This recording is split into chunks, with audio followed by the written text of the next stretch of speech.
Celso, helicóptero pousando. Dá o start pro helicóptero da PM. São vários sacos pretos. Tem muita coisa, galera. Muita coisa. Vários sacos pretos.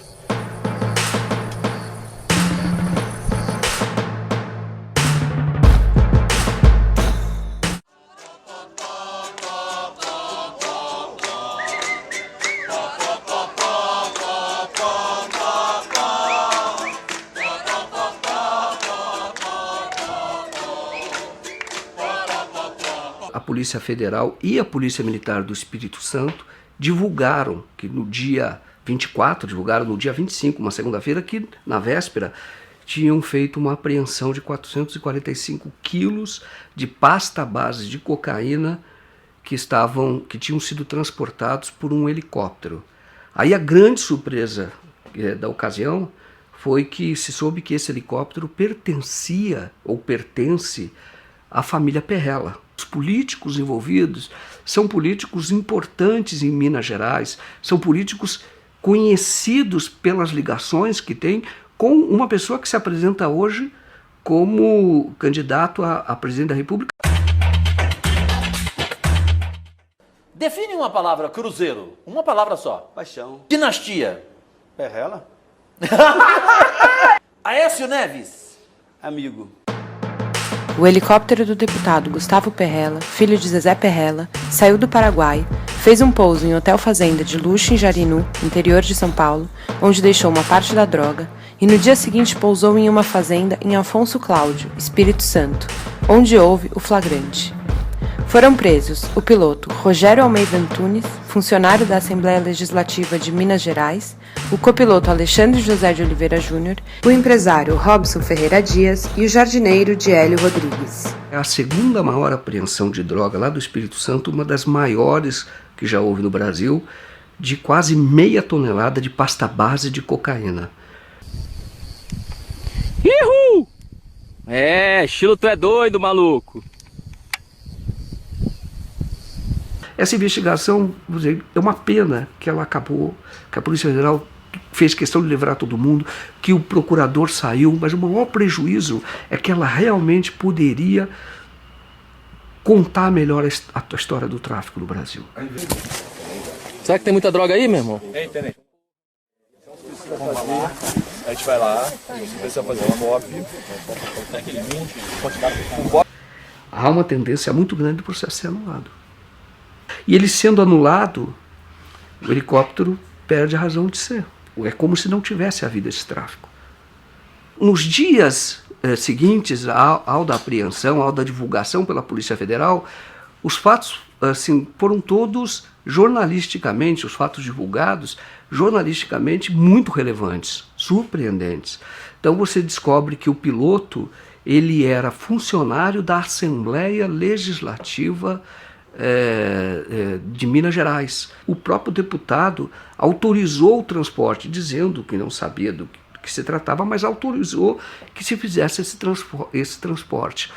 Aí começa a ter algumas informações não confirmadas de que a cocaína teria vindo do Paraguai e iria para a Europa. Então torna essa apreensão ainda mais, vamos dizer assim, relevante do ponto de vista criminal, porque é tráfico internacional. Mas a imprensa em geral, ou a imprensa, a chamada grande imprensa, não deu bola para isso.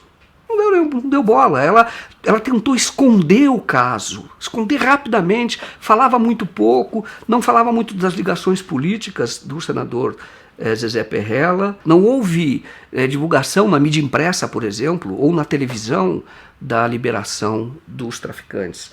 Uma liberação feita no dia em que eles prestariam depoimento ao juiz. O juiz não quis ouvir o depoimento. Poderia ter ouvido o depoimento e liberado depois, mas não. Antes que a audiência começasse, ele veio com a decisão de que não iria ouvi-los. O procurador, então, ele simplesmente abandona o caso, insiste para abandonar o caso e diz o seguinte: olha, eu não posso porque agora eu sei de fatos, ouvi coisas que me fazem testemunhas de defesa dos traficantes. Então é uma coisa absurda, entendeu? A pessoa sai da condição de acusador para ser testemunha de defesa dos traficantes. Você imagina, por exemplo, num outro caso famoso, o caso do Mensalão. Você imagina o procurador da República, na época, o Gurgel, ou mesmo o anterior, ele simplesmente, depois de iniciada toda a acusação, ele diz, olha, não posso mais, eu agora vou ser testemunha de defesa dos acusados. É um total escândalo. Mostra a disposição do órgão de acusação, aquele que deve fiscalizar, aquele que deve acusar, mostra ele, na verdade, preocupado em livrar a cara das pessoas.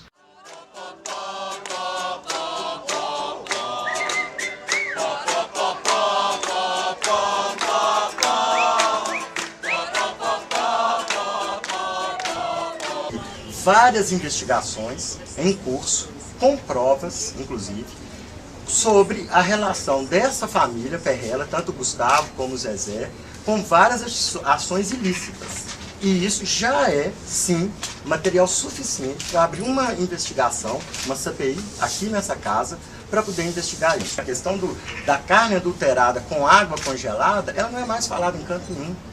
A questão dos 2,5 milhões de uma verba estadual dedicada à família, à empresa deles, não é mais falada. Nós temos o medo que essa questão de 450 quilos de cocaína dentro de um helicóptero de um deputado estadual, numa fazenda, num senador, isso cai no esquecimento muito rápido. Uma pessoa que você precisa jogar luzes, entendeu? Porque eu diria, o que se diz no Estado, que ele é financiador das campanhas, grande financiador das campanhas,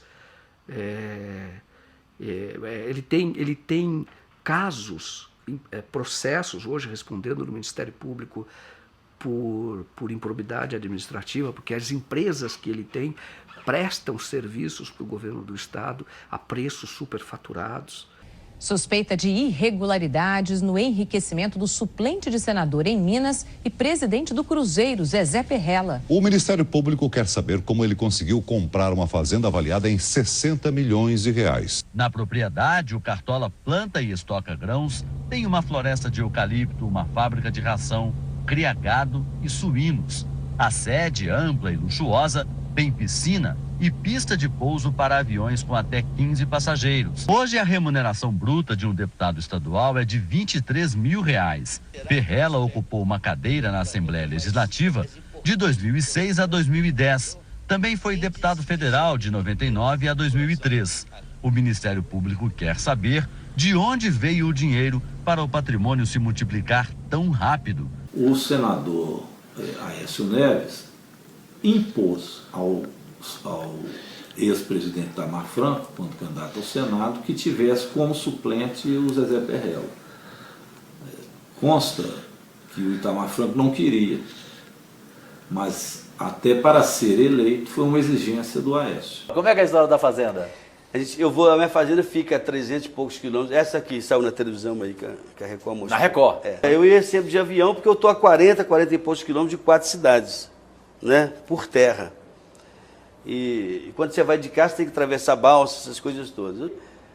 Resolvo ir numa cidade do lado lá, que chama Paineiras. Estava eu e meu diretor de futebol. Chegando lá e tomamos umas pinguinhas, né? Evidente. Voltando, Fazenda? cara, eu não achava fazenda nem pro diabo. Cheguei Você dirigindo? Entroncamento, eu dirigindo. Tinha uns caras bebendo lá, eu parei. Falei com o cara assim, chamei o cara lá, ele veio no carro, falei, você podia me fazer um favor, onde é que é a fazenda do Zezé Perrella? Ele falou, pô, tá me tirando, Zezé Perrella é você. Falei, eu sei que eu sou eu, caramba, eu não sei onde é que é a minha fazenda. Então, eles são populares em Minas Gerais por conta do envolvimento deles com o futebol profissional, com o Cruzeiro. Eles são conhecidos também, bastante conhecidos, vamos dizer assim, de promotores do Ministério Público, porque já vem tentando há muito tempo investigar a família, mas sempre esbarram, os processos não andam, pelo menos não andavam até o helicóptero. E em Minas Gerais, eles são conhecidos por terem poder, bastante poder, ameaçar jornalistas. O único jornal que chegou a fazer denúncias contra ele, trocou de proprietário, tem um outro proprietário, e o jornal simplesmente não fala mais, nem do caso do helicóptero. É hoje em dia? Exato, é hoje em dia. O seu nome, por exemplo, foi ligado à queda de um helicóptero agora recentemente em Minas Gerais com 400 quilos de cocaína. É uma piada, está preparado, né, senador? Isso é uma piada. O senhor acredita que vai acompanhar a família? Não, ele tem que explicar, até hoje não ouvi nada que, acho que ninguém menos que o vinculasse a essa questão. Temos que dar ele direito de defesa, mas é preciso que isso seja rapidamente esclarecido. O senhor já é... A blindagem em Minas é absoluta, né? Eu costumo dizer que em Minas Gerais, por exemplo, não existe mais a tese de Montesquieu, a separação dos três poderes. Aqui, executivo, legislativo e judiciário se misturaram num só. A gente costuma dizer que isso foi trocado pelo lema dos mosqueteiros, né? Um por todos e todos por um. Se é verdade que não há envolvimento dos proprietários, mas por que esse helicóptero foi usado? Então, o helicóptero, ele acabou sendo, ele é um grande ponto de interrogação. 3 ou 4 dias depois da apreensão, você tem o delegado da Polícia Federal que convoca, que chama a imprensa para dar uma entrevista cujo objetivo era mostrar ou dizer que para a Polícia Federal, o Zezé Perrella, dono, senador dono do helicóptero, o deputado dono do helicóptero, não tinha nenhuma relação com esse caso. Ele veio num papel que não é dele. O papel dele é apurar. É por isso que existe o aparelho policial. O chamado, quando as pessoas que entendem de direito dizem, o chamado contraditório, quando você vai provar que não é bem assim, você vai dar uma versão contraditória, esse é o papel do judiciário, é quando chega ao juiz. Mas até ali, você tem um aparelho, o aparelho policial, o aparelho do Ministério Público, é justamente de acusação. É justamente de buscar, quando vem indícios, buscar elementos para poder acusar. Isso é para proteger a sociedade. Só que não é justo que essas pessoas, nesta fase de indiciamento ou de suspeita, elas sejam presas. Mas, enfim, elas são efetivamente suspeitas. Agora, depois você tem o judiciário, que seria imparcial, que julga ouvindo advogado de defesa e Ministério Público. Neste caso, você parece que só tem defesa. Você não tem acusação. E aí quando se diz que a própria imprensa que tem esse papel, nós ouvimos já que ela é o cão de guarda da sociedade, que ela tem esse papel de fiscalização, ela também não fez, ela também se omitiu. Você tem, por exemplo, uma pessoa do Rio de Janeiro, que é o Robson Ferreira Dias. A polícia disse que ele era um comerciante, assim, menosprezou, como se fosse uma pessoa um laranjão. E não é. Esse era empresário de futebol, também empresário de futebol profissional. E tem muitos bens na cidade dele, em Araruama. Ele fez viagens para negociar a compra da cocaína na Colômbia. Ele fazia os contatos na Europa. O Alexandre tem uma escola de pilotos em Campo de Marte. E aí quando você conhecia o Alexandre, então você vê que o Alexandre era um empresário em ascensão, crescendo muito rápido. Em 3 anos ele não tinha nenhum helicóptero, passou a ter 5, muitos alunos, ele muito ambicioso, muito articulado, muito preparado, muito inteligente, sem nenhuma passagem pela polícia. Ele era maçom, participava de associações de pilotos, ele era um cara respeitado, entendeu? Como empresário, em ascensão.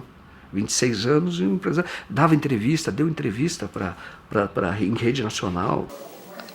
Alexandre, você é traficante? Não sou traficante. Com toda sombra de dúvida, não sou traficante. Mas você foi buscar cocaína e levou para o Espírito Santo? Negativo, Sr. Joaquim. Fui contratado para fazer um voo do Paraná para o Espírito Santo de produto eletrônico e veterinário.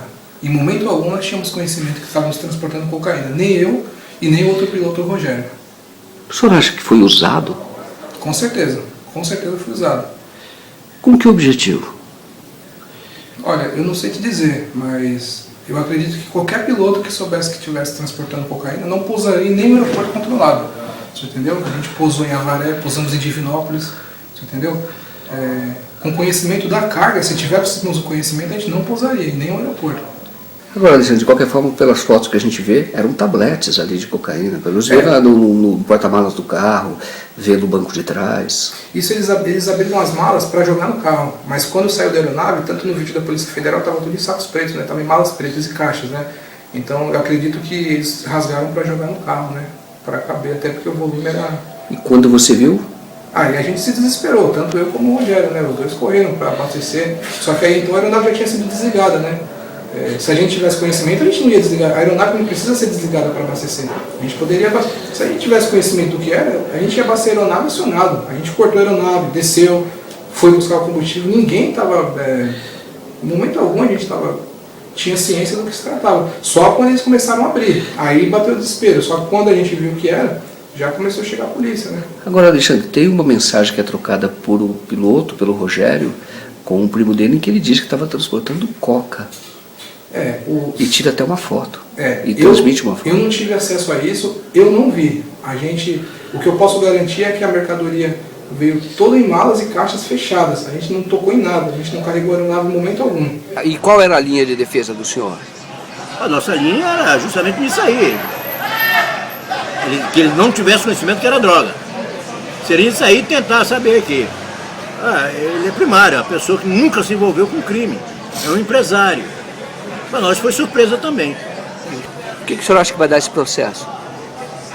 A justiça tem que decidir. Esse processo, sob a minha ótica, está nulo. A prova ilícita não tem valor algum. Por que São Paulo, que tem a maior frota de helicópteros do mundo, e esse piloto que nos deu entrevista, foi ele que articulou o transporte. Então foi ele que trouxe um helicóptero de Minas Gerais para fazer esse transporte. Teoricamente foi ele que trouxe. Mas eu me pergunto, mas por que ele precisava trazer de Minas, se aqui em São Paulo tem tanto helicóptero? Ele próprio tinha 5 helicópteros. E ele é o menor nessa cadeia. Você percebe que ele recebe ordens. Quando você vê a investigação, eles falam todos em códigos, com apelidos. Ele é subalterno. A descoberta foi da polícia, esteve lá, só que ela não valorizou isso dentro do processo. Porque a droga, pela legislação, o próprio território do hotel, por ter guardado a droga, está sujeito até a confisco, assim como o helicóptero. E então são pessoas que são empresários sem nenhuma passagem, riquíssimos, são donos do hotel. Num Jeep verde, eram 3 homens que vieram até o helicóptero, pegou o Jeep e levou para dentro do hotel. Estavam todos em malas pretas, em sacolas pretas grandes. Foram todas para o hotel. No dia seguinte ele volta lá, pega de novo, só que havia menos sacolas, havia 3 sacolas a menos. Volta de que horas vocês pararam em Jarinu? Isso, quando veio e descarregou. Do Campo de Marte para Jarinu dá 15 minutos. A gente chegou lá 1h15 mais ou menos, no domingo. Isso quando estava indo, pegando a mercadoria. Exatamente. Mas e quando descarregou a mercadoria, era que horas? Era por volta de umas 4h30, 5 da tarde. De sábado? De sábado. E você sabe quem são as pessoas que pegaram essa droga? Não sei quem são as pessoas. A única coisa que foi passada é que ia ter um Jeep e iam ter 3 pessoas para receber. Um Jeep verde e 3 pessoas. Né? Segundo ele, era funcionário dele da 25. Então a gente pousou no Hotel Fazenda, em momento algum a gente pousou no local escondido, pousamos no local. Eu e o Rogério, o piloto, a gente não tinha conhecimento do que estava transportando. A gente sabia apenas que era produto eletrônico e veterinário.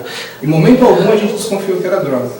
Você acha que os donos dos hotéis sabiam que estava sendo descarregada essa mercadoria lá? Eu não posso afirmar para o senhor. Não posso afirmar isso. Até porque eu não conheço os donos do hotel. Né? Eu fui contratado pelo rádio e foi a única pessoa que eu tive contato. Né? Então quando você vê esse helicóptero, você vê a escola de helicóptero, o cara crescendo muito, empresário. Você vê outro empresário de futebol do Rio de Janeiro. Aí você vê esse hotel, é grandioso esse hotel. Tem shows do Bruno e Marrone, aquelas coisas bem grandes, sabe? Vai muita gente lá. Entendeu? Aí quando você vê isso, você fala, cara, olha que oportunidade que a gente tem de contar bem a verdadeira história do tráfico. Entendeu? Esse hotel é algo que a gente deve aprofundar, nós como jornalistas devemos aprofundar. Eu fui até um ponto, vou dizer que ainda não fui além, porque nós iríamos muito à frente da polícia. E nós não temos os instrumentos para fazer isso. Entendeu? É uma investigação virgem que a gente vai na frente, totalmente na frente. Porque essas pessoas sequer foram acusadas, sequer foram mencionadas.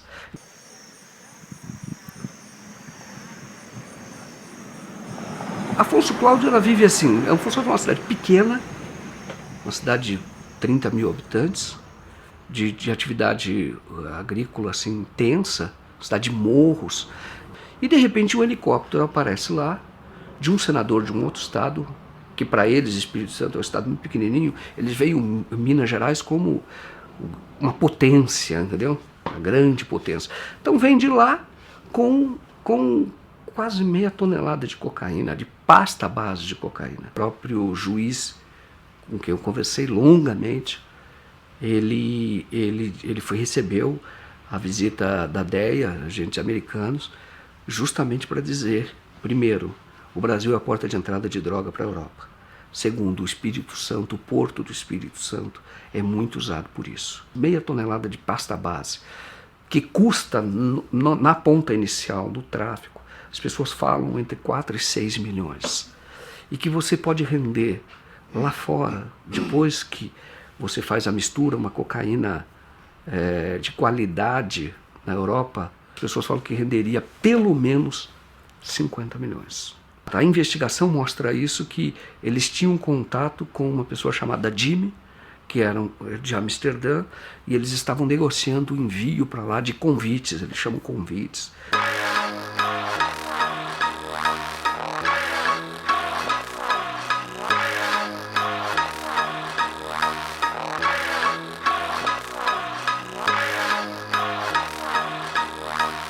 A investigação parou.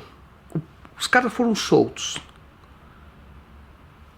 Foram soltos sem pagar fiança, sem exigir, por exemplo, tornozeleira, que poderiam ficar em tornozeleira, sem nenhuma obrigação de comparecer mais à justiça. O helicóptero pode ser devolvido para a família Perrella.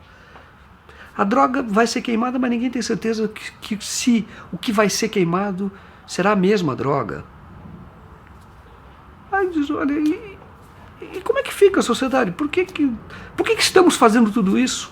Agora, impressionante é que se hoje você for em qualquer presídio, feminino sobretudo, a maior parte das pessoas que estão nesses presídios, presos como ratos, assim, de superlotação, a maior parte é por tráfico de drogas. A maior parte. Mas olha que contradição. São as pessoas pegas com meio quilo, às vezes até para consumo próprio, essa é a discussão. Essas estão presas, mas presas por 10 anos, por 12 anos. Entendeu? Arrebentou totalmente. É isso que o Brasil está aprendendo.